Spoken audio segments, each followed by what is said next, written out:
नमस्कार, मैं हूं आशीष चित्रांशी और आप देख रहे हैं द न्यूज लॉन्चर। आप रात में अगर कपिल शर्मा का कॉमेडी शो देखते हैं, तो आपको रात का इंतजार अब नहीं करना है। अब दिन में ही आप स्टैंड अप कॉमेडी देख सकते हैं हरियाणा के चुनाव में। और इसकी शुरुआत की है हरियाणा के मुख्यमंत्री नायब सिंह सैनी ने। अगर ये मैं कहूं कि खाली कुर्सियों का वर्ल्ड रिकॉर्ड कायम किया है नायब सिंह सैनी ने, तो इसमें कोई अतिशयोक्ति नहीं होगी। और खाली कुर्सियों के सामने जो जोरदार भाषण दिया है कि मोदी जी को भी इनसे सीखना पड़ेगा। खाली कुर्सियों के सामने जबरदस्त भाषण। अब मैं तो जब भाषण सुन रहा था और खाली कुर्सियों को देख रहा था, तो जिस अंदाज में नायब सिंह सैनी भाषण दे रहे थे, मुझे सोचना पड़ा कि इन कुर्सियों में से कौन सी कुर्सियां कांग्रेसी हैं और कौन सी कुर्सियां भाजपाई हैं। लोग तो थे नहीं वहां।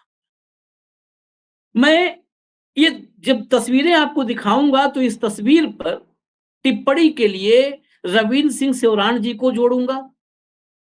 हरियाणा के चुनाव अभियान में को बड़ी करीब से देख रहे हैं, हरियाणा में ही आजकल वो घूम भी रहे हैं।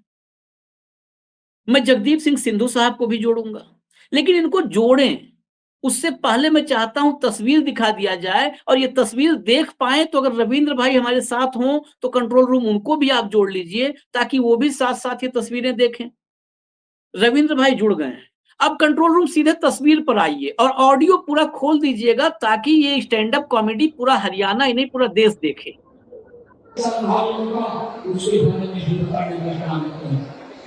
मैंने ये भी पूछा था कि किसानों के ऊपर आपकी सरकार की गोलियां चली थी, कहाँ चली थी, उसके बारे में भी बताने का काम करें। मैंने ये भी पूछा था दलितों की बस्तियों को आपके हवाले करने का काम आपकी सरकार में हुआ था, उसके बारे में भी बताने का काम करें। भाइयों, मैंने ये कुछ क्वेश्चन भी थे, मैंने इनसे पूछने का काम किया था। ये हिसाब मांगते भी गए हैं, हमने तो हिसाब पूरा दिया है। भाइयों, मैं आपको बताना चाहता हूँ, मैं कांग्रेस के लोगों को भी ये बात भूपेंद्र सिंह हुड्डा को कहना चाहता हूँ। ये तो ट्रेलर है, अभी तो ट्रेलर देखा है, पिक्चर अभी बाकी है। 8 तारीख के बाद कांग्रेस को पिक्चर दिखाने का काम आप सबके आशीर्वाद से करेंगे। आप इतनी भारी संख्या क्यों लगाए हैं? रविंद्र भाई अद्भुत अकल्पनीय, मेरे पास शब्द नहीं है। ये ट्रेलर है, कह रहे हैं सैनी साहब कि ये तो अभी ट्रेलर है, फिल्म अभी पिक्चर अभी बाकी है। जब ये ट्रेलर है तो पिक्चर कैसी होगी? मतलब ऐसी पिक्चर होगी कि कोई नहीं होगा, सिर्फ कुर्सियां ही होंगी। जो 100-200 लोग हैं ये भी हटा देंगे। दो तीन बातें बड़ी गौर करने वाली हैं। एक तो ये ट्रेलर है, दूसरी चीज उन्होंने कहा कि मैं हुड्डा साहब से कहना चाहता हूं, उन कुर्सियों में से कौन सी कुर्सियां हुड्डा की आदमी है वो भी पता चलनी चाहिए, कि हुड्डा की कुर्सियां जो हुड्डा तक पहुंचाएंगी संदेश, क्योंकि कुर्सियां ही हैं वहां पर। मतलब जो फ्रंट रो में चेयर रखी है सामने बिल्कुल नायब सिंह सैनी के, वो कुर्सियां भी खाली है। भाई अद्भुत, गजब का चुनाव है। और उसके बाद एक बात और कहा उन्होंने, हम पूरा हिसाब दे रहे हैं। पहली बार मैंने इस देश में एक नेता देखा जो आदमियों को, मतदाताओं को छोड़िए, खाली कुर्सियों को हिसाब देने को तैयार है। खाली कुर्सियों को हिसाब दे रहा है। आशीष भाई नमस्कार। नमस्कार। नमस्कार। देखिए, हाँ। ये जो स्थिति बीजेपी की बनी है, ये किसी दूसरे की वजह से तो बनी नहीं है। ये तो खुद की अपनी जो गलत नीतियां हैं और उनकी वजह से बनी है। और इन्हीं कुर्सियों को भरने के लिए बीजेपी कोशिश कर रही थी कि चुनाव को कुछ दिन तक और डाल दिया जाए, और इन्हीं कुर्सियों को भरने के लिए उनको लोग नहीं मिल रहे, तभी बीजेपी की दिक्कतें ज्यादा बढ़ती चली जा रही हैं। और देखिए, ये देहात का इलाका है, देहात के इलाके में किसान रहते हैं, और इसीलिए यही बीजेपी की सबसे बड़ी तकलीफ है। आज अगर बीजेपी जिस तरह की पॉलिटिक्स करती रही, बीजेपी ने तो कहा कि हमारे साथ तो केवल एक जाति नहीं है, बाकी तो सब साथ हैं, तो बाकी लोग क्यों नहीं आए उनके साथ? आज उन कुर्सियों पर बैठने के लिए कोई उनको क्यों नहीं मिला? ये जो बड़ी बड़ी मल्टी स्टोरी बिल्डिंग्स बीजेपी सोच रही थी कि इनमें से उनको लोग आएंगे, हो सकता है वोट उनको मिले उन इलाकों से, लेकिन हरियाणा इसीलिए जरूरी है सब पॉलिटिकल पार्टीज के लिए, चाहे दिल्ली हो, चाहे कोई और हरियाणा में कोई रैली हो, उसमें लोगों को, कुर्सियों को भरने के लिए हरियाणा के किसान ही जाते हैं। और उन्हीं किसानों के साथ बीजेपी ने पिछले 10 साल में जिस तरह का व्यवहार किया वो तो हमने और आपने देखा ही है।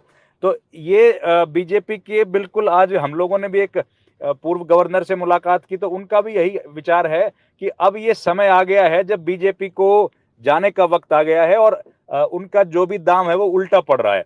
और किसान हरियाणा के देखिए सब समझ गए हैं अब इस बात को, देहात के लोग भी समझ गए हैं कि जिस तरीके से हरियाणा को जातिवाद में बांट दिया और उसका कितना नकारात्मक असर पड़ा। आज वही लोग जो है इनकी रैलियों में कोई आने को तैयार नहीं है, लेकिन एक ज़माने में तो लोग यहाँ भी आते थे, इनकी बातें सुनते थे, लेकिन वो भरोसा खत्म हो गया।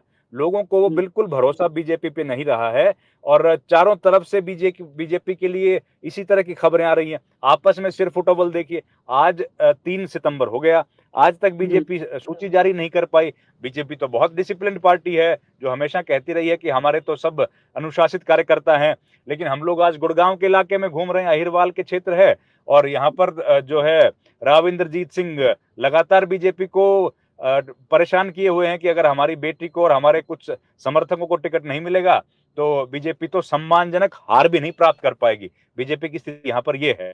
ऐसी स्थिति में ऊपर से ये वीडियोस दिखा दिखा के आप बीजेपी के जो कार्यकर्ता हैं उनका हौसला बिल्कुल ही पस्त जो पहले से हो चुका है, वो और स्थिति उनकी खराब हो जाएगी। नायब सिंह सैनी को पार्टी प्रोजेक्ट कर रही थी एक ओबीसी मुख्यमंत्री के तौर पर, लेकिन क्या इनके इस इलाके में इतने ओबीसी बचे हैं बस जो इनको अपना नेता मान रहे हैं?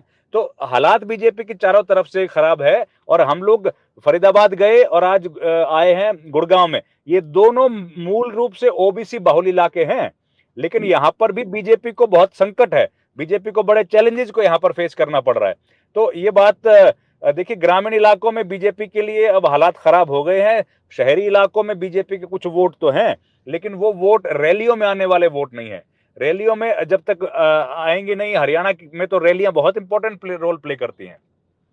बड़ी बड़ी रैलियां हरियाणा के लोगों ने दिल्ली में वोट क्लब पर रैलियां करी, चौधरी देवीलाल ने, चौधरी चरण सिंह ने बड़ी बड़ी रैलियां करी और वो रैलियों से न केवल हरियाणा यूपी की सरकारें बदली बल्कि पूरे देश में एक बड़े बड़े संदेश गए। और ऐसे में मुख्यमंत्री जो इतने बड़े मुख्यमंत्री हैं, इतने अमीर प्रदेश के मुख्यमंत्री हैं, उनके रैली में आ रहे हैं 300-400 लोग, तो इससे क्या संदेश जाएगा?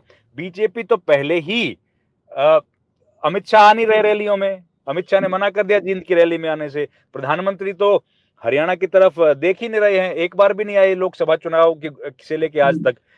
राजनाथ सिंह एक बार भी नहीं आए हैं, नितिन गडकरी नहीं आए हैं। बीजेपी का शीर्ष नेतृत्व अपने आप को हरियाणा से अलग कर रहा है।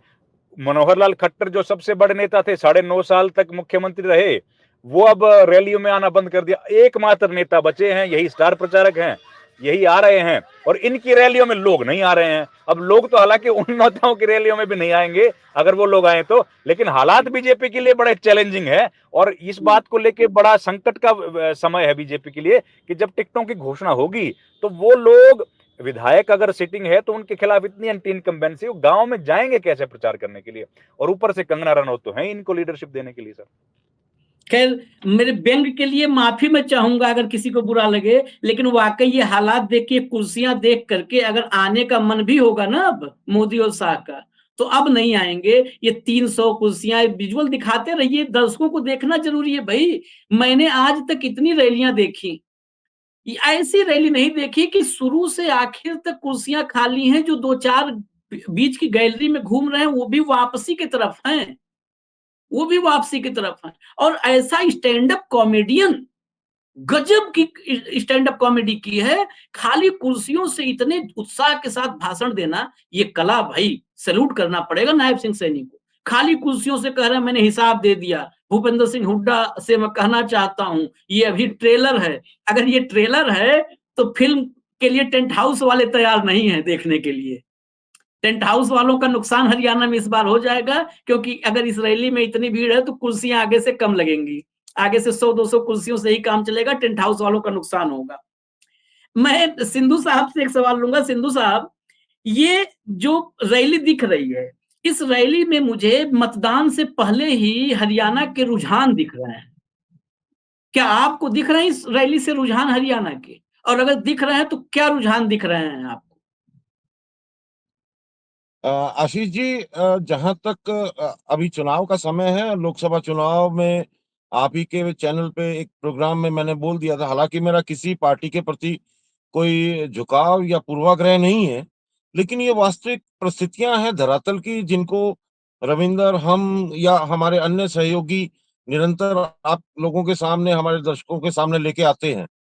और ये वास्तविकताएं जो सामने आ रही हैं, ये इनके जो लक्षण हैं वो लोकसभा चुनाव में दिखने लगे थे जब इनका विरोध होना शुरू हुआ था। और जो धरातल की सच्चाइयां हैं वो चुनाव के इतर अलग तरीके से वो पहले से ही हरियाणा में दिखने लगी थी, जब हरियाणा के विभिन्न वर्ग सड़कों पे आने लगे थे, अलग-अलग जगह हड़ताल होने लगी थी। और उसमें जितने भी सरकारी कर्मचारी हैं, वो भले किसी भी विभाग के हों, उनकी समस्याओं के समाधान पिछले 9.5 साल में नहीं हुए। और उसके अलावा जो समाज के अन्य वर्ग हैं, उनके हल नहीं हुए। और जब ये जो युवा वर्ग है, जो इधर-उधर भटकता है, जो 10 साल से इंतजार में है कि एक छोटी-सी नौकरी मिल जाए, तो ये सारे हालात देखते हुए आज जो परिस्थितियां हैं, अब इन कुर्सियों पे उन बेरोजगारों को बैठने लायक भी मतलब नहीं लगती हैं। और ये जो स्थितियां हैं और ये जो हालात हैं, ये जो रुझान हैं, ये रुझान आपको याद होगा, मैंने 1 महीना पहले भी कहा था और आज फिर कहता हूँ कि ये रुझान एक तरह से 2005 से भी आगे बढ़ते हुए दिखाई दे रहे हैं। जो 2005 में एक बार हरियाणा में रुझान रुझान बना था।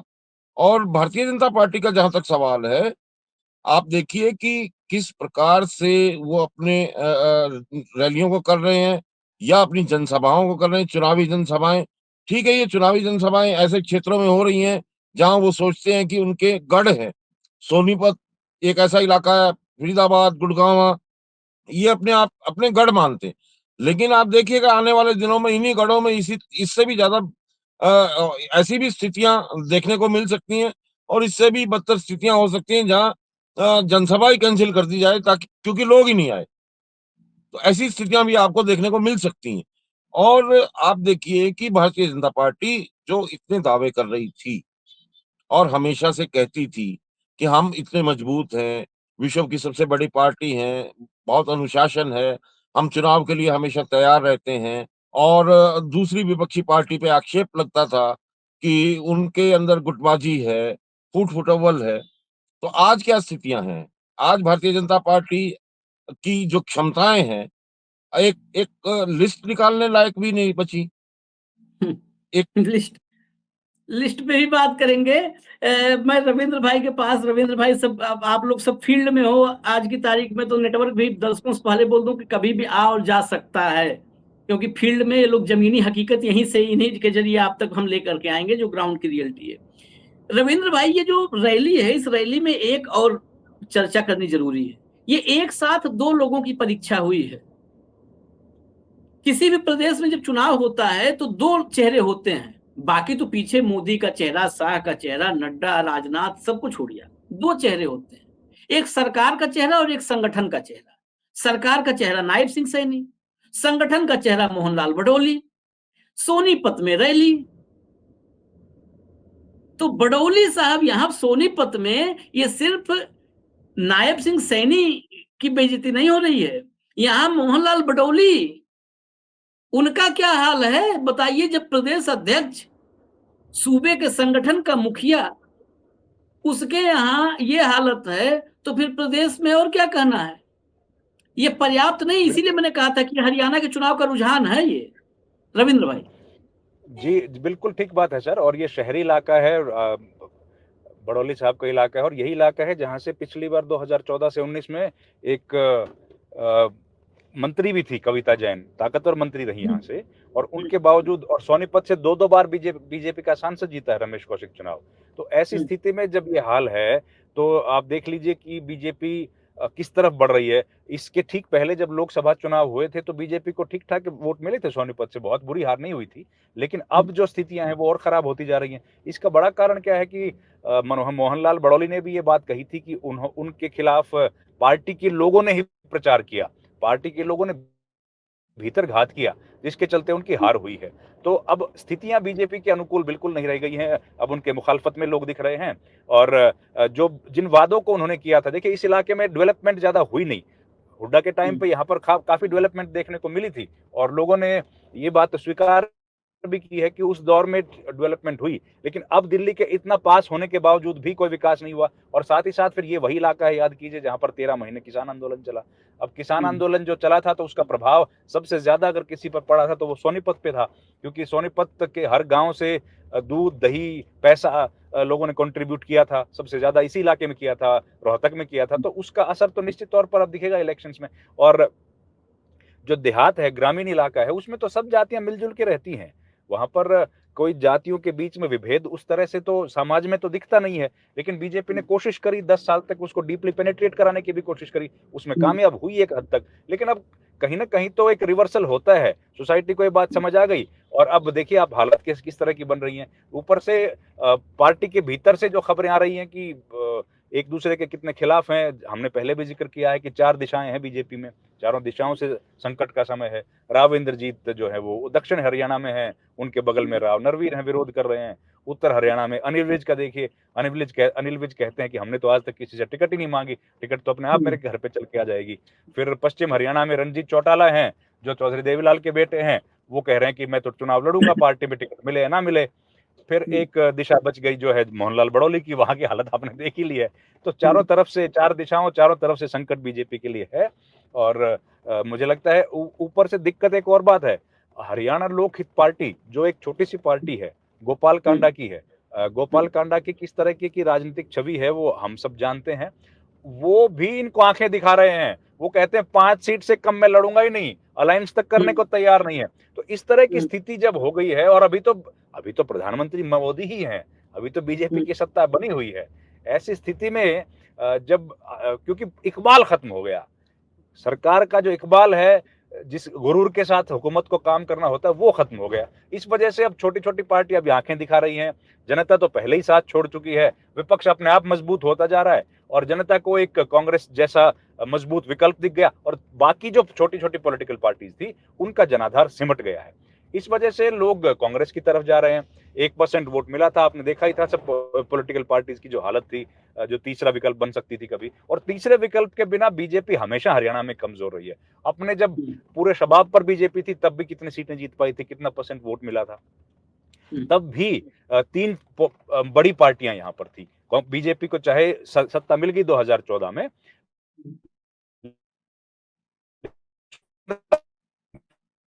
नेटवर्क में प्रॉब्लम मैं कह रहा था आएगी बार-बार। सिंधु साहब कुछ कहना चाहते थे, सिंधु साहब? बीच में कुछ कहना चाह रहे ये थे। अभी इन्होंने ये जिक्र किया रंजीत चौटाला का, तो एक खबर आ रही है, वो बताना चाह रहा था कि शायद शाम तक रंजीत चौटाला भारतीय जनता पार्टी को अलविदा कह के कांग्रेस का दामन थाम सकते हैं। अच्छा। अब ये देखिए जी, और ये अगर परिस्थितियां हो रही हैं तो आप ये समझ लीजिए कि भारतीय जनता पार्टी के आज क्या हालात में, वो इतनी बड़ी पार्टी, इतने दावे करने वाले पार्टी, इतना कल्याण और इतनी विकास करने वाली पार्टी का आज एक प्रदेश में और छोटे से प्रदेश में और जो दिल्ली से सटा हुआ प्रदेश है, उसमें उनकी क्या स्थिति है, ये उससे पता लग रहा है। और जो चुनाव की परिस्थितियां हैं, उस चुनाव की परिस्थितियों में जो देखिए, जो लोकसभा का चुनाव हुआ था, वो हो सकता है राष्ट्रीय मुद्दे उसमें केंद्र में रहते हैं। लेकिन जो जो जो विधानसभा का चुनाव है, वहाँ जो जनप्रतिनिधि चुनने हैं उनको, वो उनके स्थानीय जनप्रतिनिधि हैं और यहाँ प्रादेशिक मुद्दे ही केंद्रित रहते हैं। अब प्रादेशिक मुद्दों पे अगर बात करें, तो डबल इंजन की सरकार को आज ये स्थितियाँ देखनी पड़ रही हैं, ये अपने आप में बड़ा विचित्र है और भारतीय जनता पार्टी ने कितना सच बोला है या कितने सही उनके ये विकास के तथ्य रहे हैं, ये उसके प्रमाण हैं। ये खाली कुर्सियाँ इस बात का प्रमाण है कि भारतीय जनता पार्टी ने जितना प्रचार किया है, उसमें कितनी सच्चाई है। बिल्कुल। मैं आखिर में रविंद्र भाई के पास आऊँगा एक सवाल लेके, क्योंकि अहिरवाल में ही हैं, रविंद्र सिंह सेवरान इस वक़्त अहिरवाल में हैं, इसलिए उनसे एक सवाल बहुत ज़रूरी है। रविंद्र भाई, जरा एक ये फाइनल सवाल है, इसके बाद फिर फील्ड में आप बहुत सारे काम निपटाने हैं आपको। रविंद्र भाई, जरा ये महत्वपूर्ण सवाल है क्योंकि आप अहिरवाल में हैं, इसलिए आपसे सवाल है। राव दानवीर राव दानवीर का एक बयान आया है, उन्होंने कहा है कि अगर मुझे टिकट नहीं मिलता है तो मैं कांग्रेस में चला जाऊंगा। भाजपा में ये भी पहली बार देखने को मिल रहा है कि सीधे सीधे आला कमान को धमकी, ये धमकी ही है, ये खुली धमकी राव नरवीर की जो मैंने अभी खबर देखी जो है वो है कि अगर टिकट नहीं मिला तो मैं कांग्रेस में चला जाऊंगा, भाजपा छोड़ दूंगा। ये खबर बहुत झटका देने वाली है। आप अहिरवाल में हैं इसलिए मैं आपसे समझना चाहता हूं, क्या स्थिति ये हो गई है कि अब सीधे भाजपा के टिकट के दावेदार आला कमान को, मोदी शाह को धमकी देंगे? बिल्कुल, देखिए राव नरवीर इस इलाके के बड़े बड़े नेता हैं और राव इंद्रजीत के बाद अगर हम कहें कि दूसरे नंबर से सबसे बड़े नेता हैं तो अतिशयोक्ति नहीं होगी, क्योंकि वो भी 2-3 पीढ़ी से विधायक और मंत्री रहे हैं और उनके भाई भी पॉलिटिशियन हैं और ये इनके भाई के जो बेटा है, उनकी बेटा जो है उनकी शादी हुई है शरद यादव के परिवार में। तो पॉलिटिकली बड़े एक्टिव परिवार है और कई साल से राजनीति में सक्रिय हैं। ऐसे में राव नरवीर का ये बयान, और 87 में मंत्री थे राव नरवीर सिंह, तो इसलिए एक बड़ा कद है। और अहिरवाल में जो व्यक्ति इंद्रजीत सिंह से चुनौती लेके उनके खिलाफ लगातार पॉलिटिक्स करके भी जिंदा है, तो आप उसका राजनीतिक कद समझिए कितना बड़ा होगा। तो ऐसी स्थिति में अगर बीजेपी, पिछली बार राव इंद्रजीत के दबाव में उनकी टिकट काट दी गई थी और इस बार भी अगर उनकी टिकट काट दी गई तो निश्चित तौर पर वो, उन्होंने कहा ही है कि वो चुनाव लड़ेंगे और उनके टिकट काटने का कोई और औचित्य और रीजन नहीं है। सबसे बड़ा कारण ये है कि वहां से मनोहर लाल खट्टर के जो ओएसडी रहे वो वहां से चुनाव लड़ना चाहते हैं, तो इस वजह से उनके टिकट, जवाहर यादव, वो वहां से चुनाव लड़ना चाहते हैं, इस वजह से उनके टिकट को काट दिया गया है। तो ये सबसे बड़ा कारण है और इस वजह से राव नरवीर जो है वो उन्होंने इनका विरोध किया है कि वो तो चुनाव लड़ेंगे चाहे पार्टी टिकट दे या दूसरी पार्टी देगी, तो और उनका अपना जनाधार है, तो इसलिए कांग्रेस को भी टिकट देने में कोई दिक्कत वहां पर रहेगी नहीं। और बादशाहपुर का जो क्षेत्र है वो हरियाणा का सबसे बड़ा विधानसभा क्षेत्र है, गुड़गांव से सटा हुआ है, आधा हिस्सा गुड़गांव में है, आधा हिस्सा उसका देहात में, करीब 4 लाख वोट उस इलाके में है और तो इसलिए बड़ा इंपॉर्टेंट वो क्षेत्र है। वहां से समझिए कि गुड़गांव की जो पॉलिटिक्स है उसका एक टर्निंग पॉइंट जैसा वो हो सकता है। वहां अगर बीजेपी को इस तरह की दिक्कतें पेश आ रही हैं तो बीजेपी की जीतने की संभावनाएं आप देखिए कितनी घट रही हैं, कितनी कम हो रही हैं। है दूसरा, इंद्रजीत जो है उनके खिलाफ बीजेपी ने धीरे धीरे हर इलाके में बड़े नेताओं को खड़ा कर दिया। मैं हूँ